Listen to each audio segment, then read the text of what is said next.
Railway में D R rule 1968 के अंदर रूल 24 है, जिसमें special provision for non gazetted staff के बारे में बताया गया है कि उनको 3 प्रोविज़न दिए गए हैं जो कि सिर्फ नॉन गजेटेड रेलवे एम्प्लॉय के लिए हैं।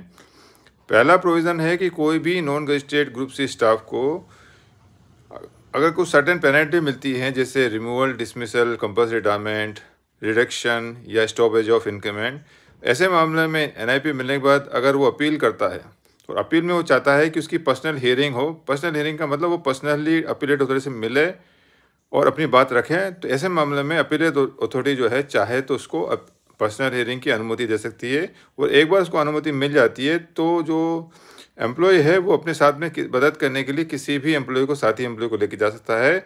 वो चाहता है तो किसी यूनियन की, रिकॉग्नाइज्ड यूनियन के जो बैरर होते हैं उनको भी साथ में लेके जा सकता है। ये पहला प्रोविज़न है रूल 24 में।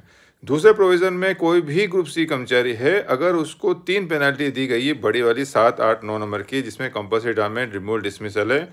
ऐसे मामले में अगर उसने अपील भी किया है, उस अपील भी डिस्पोज ऑफ हो गई है, तो वो चाहे तो रिवीजन अथॉरिटी से के पास मामला ना भेज के सीधे जनरल मैनेजर को अपील करने के लिए रिक्वेस्ट कर सकता है। और ऐसे मामले में पहले पुराने नियम में जीएम जो है आरआरटी को मामला भेज सकते थे, अभी वो आरआरटी की ड्यूटी लिस्ट में हट गया है। अभी जीएम को मामले में खुद निर्णय लेना पड़ेगा और जीएम इस मामले में एज ए रिवीजन अथॉरिटी काम करेंगे और जो भी उनको मामला लगता है उसके हिसाब से अपना डिसीजन देंगे। एक बार जीएम ने डिसीजन फाइनल कर दिया है तो उसके बाद इस मामले में दोबारा रिवीजन नहीं होगा। ये ग्रुप सी एम्प्लॉय के लिए प्रोविज़न है।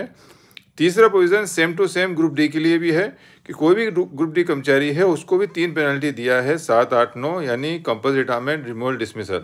ऐसे मामले में उसने अपील डिस्पोज ऑफ हो गया है। वो 45 दिन का टाइम है दोनों में, जो आपका 2 नंबर 3 नंबर प्रोविज़न है, जहाँ जीएम को भी करते हैं। तो with in 45 days of dispose of appeal को डिस्पोज ऑफ होने के 45 दिन के अंदर वो ग्रुप डी एम्प्लॉय चाहता है कि मेरा रिवीजन के मामला डीआरएम को जाए।